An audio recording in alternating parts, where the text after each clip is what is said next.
This is Democracy Now!, democracynow.org, The War and Peace Report. I'm Amy Goodman. Today, a Democracy Now! Exclusive. A new presidential candidate enters the race, and she is announcing on Democracy Now!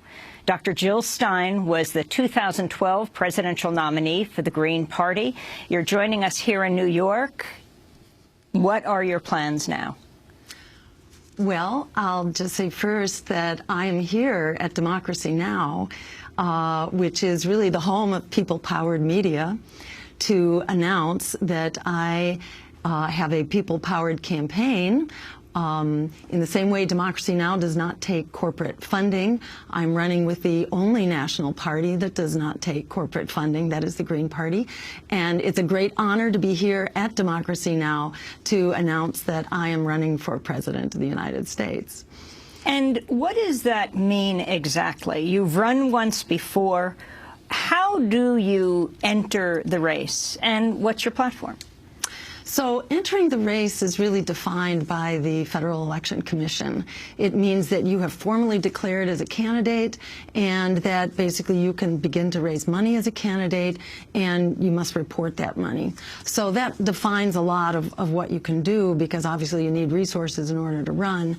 And as a people-powered campaign that is working towards matching funds, there are all kinds of rules that we follow to minimize those contributions and ensure that we are not bought out by the big money, which is running the other parties. And that's essentially the difference between my campaign and other campaigns, that we are part of a party that does not accept corporate money, and that does not accept money from lobbyists nor from corporate CEOs or surrogates of corporations.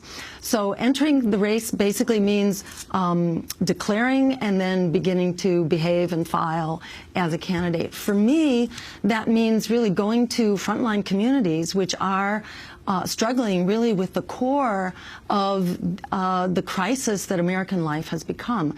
We've been told we're in a recovery, but actually we're in an emergency. Economic, social, racial, as so clear in the incredibly moving coverage that you've been providing of the events in Charlotte. We are in a crisis. And in Charleston. I'm sorry, in Charleston. Yes, we are in a crisis, and it's really critical that we recognize the dimensions of that crisis and that we have comprehensive solutions to fix it. So that's what our platform is. It's basically a blueprint for a system change, and we call it our Power to the People plan, that essentially enables us to address the economic, social, racial, ecological, democratic, financial crisis that we are grappling with. Your top planks in your platform? So our top plank really is a Green New Deal to transform our economy to a green economy, 100% wind, water, and sun by the year 2030. We can do it. This is an emergency, and we must do it. But to use that as an opportunity to put America back to work, to renew our infrastructure, and to basically assure that everyone has a job. That's another key plank of our Power to the People plan, that it ensures economic rights for everyone, the right to a job, the right to complete health care through a Medicare for All, improved Medicare for All plan, that we ensure the right to quality education from preschool through college, and that includes free public higher education and abolishing student debt. And we're also, we are very focused on reforming the financial system, not only breaking up the big banks, but actually establishing public banks at the community, state, and national level, so that we actually can democratize our finance. We can nationalize the Fed and ensure that it's running for public purpose and not simply for private profit. To provide a welcoming path to citizenship for immigrants, and to restore our civil liberties. Our foreign policy platform is very important. We feel that we should have a foreign policy that basically gets rebooted and established on the basis of international law, human rights, and diplomacy, and that we should not be in the business of funding basically weapons for everybody who wants them, and in particular, we should not be delivering weapon systems or support of any sort to nations around the world that are human rights violators. Last month, independent Senator Bernie Sanders of Vermont formally kicked off his campaign.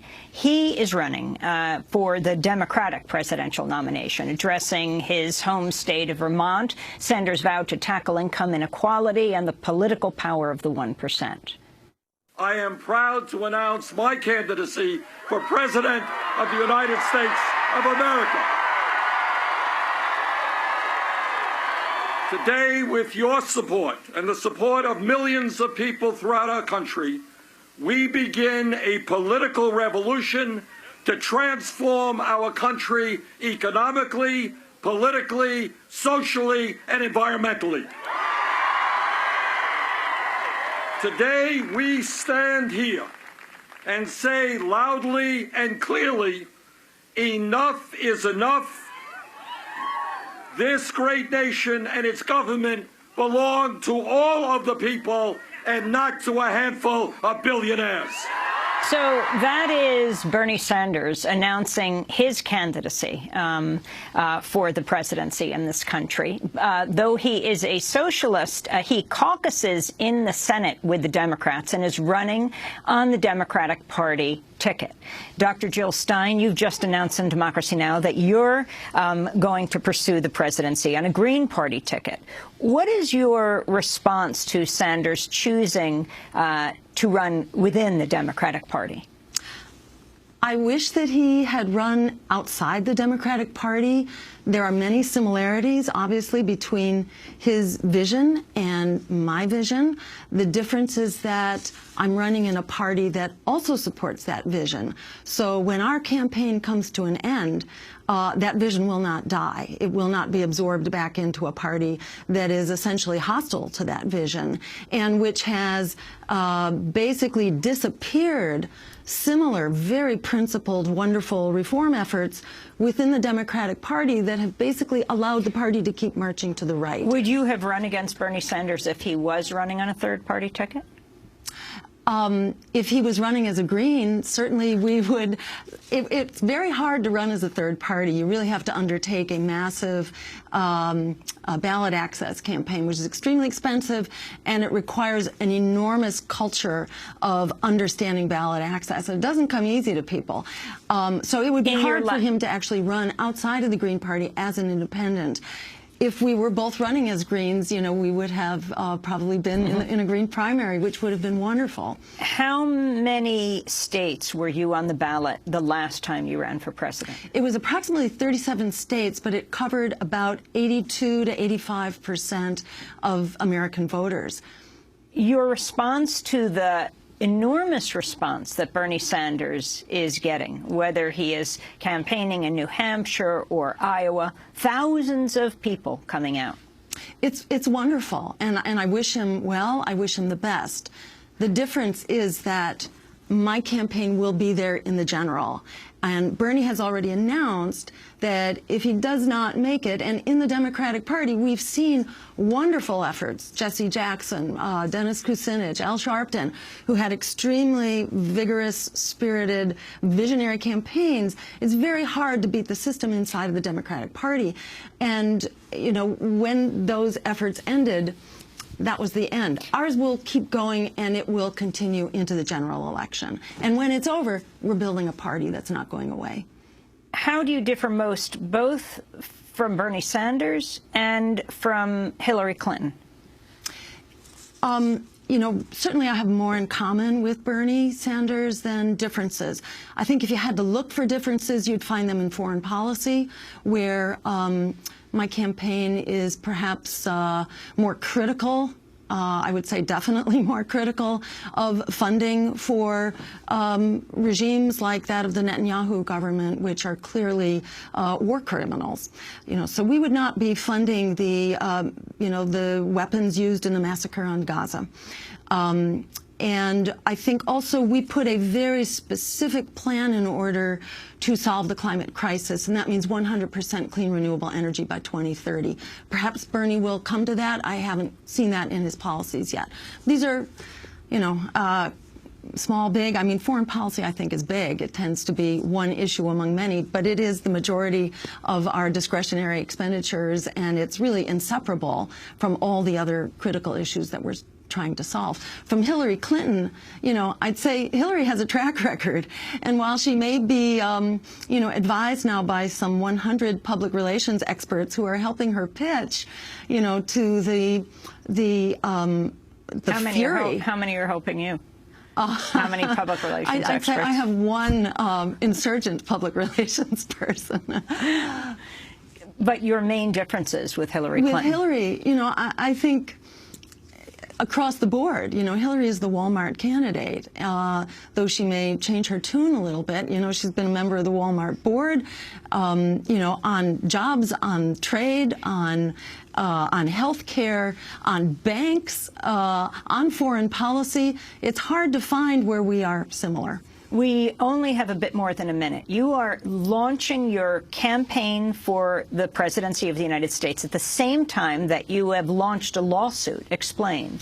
Yes, you may remember, Amy, because your cameras were there. In 2012, I was arrested along with my running mate at one of the debates simply for showing up, you know, to listen. I was arrested and at the presidential debate. At the presidential debate, and sent to a dark site surrounded by 16 Secret Service and police, handcuffed tightly to metal chairs for about 8 hours. Until the crowds had gone home. They were that afraid that word would get out that people actually have a choice that reflects their deeply held beliefs and values. So it's very exciting now that I'm a part actually of 2 cases through the Green Party or as my campaign, 2 cases, one of which is being filed today, the so-called leveled field case against the Commission on Presidential Debates and also the Federal Election Commission for overseeing them, basically for violating federal election law. People think that this is a public service institution. It's not. It is a private corporation run by the Democratic and Republican parties. When they began to take control of the debates, which are basically rigged so that only their candidates can be in it, the League of Women Voters quit, saying this was a fraud being committed on the American public and they would have no part of it. It's an outrage that that fraud has been allowed to continue for, you know, for decades. And it was so wonderful when Democracy Now! Showed the world what an open debate looks like and how exciting and engaging that is, and empowering to voters. Voters deserve to know, we deserve to have open debates to empower voters to make the choices that we deserve. And we will link to that lawsuit at democracynow.org. Dr. Jill Stein announcing her 2016 presidential candidacy for the Green Party on Democracy Now! She has run once before. That does it for our show. I'm Amy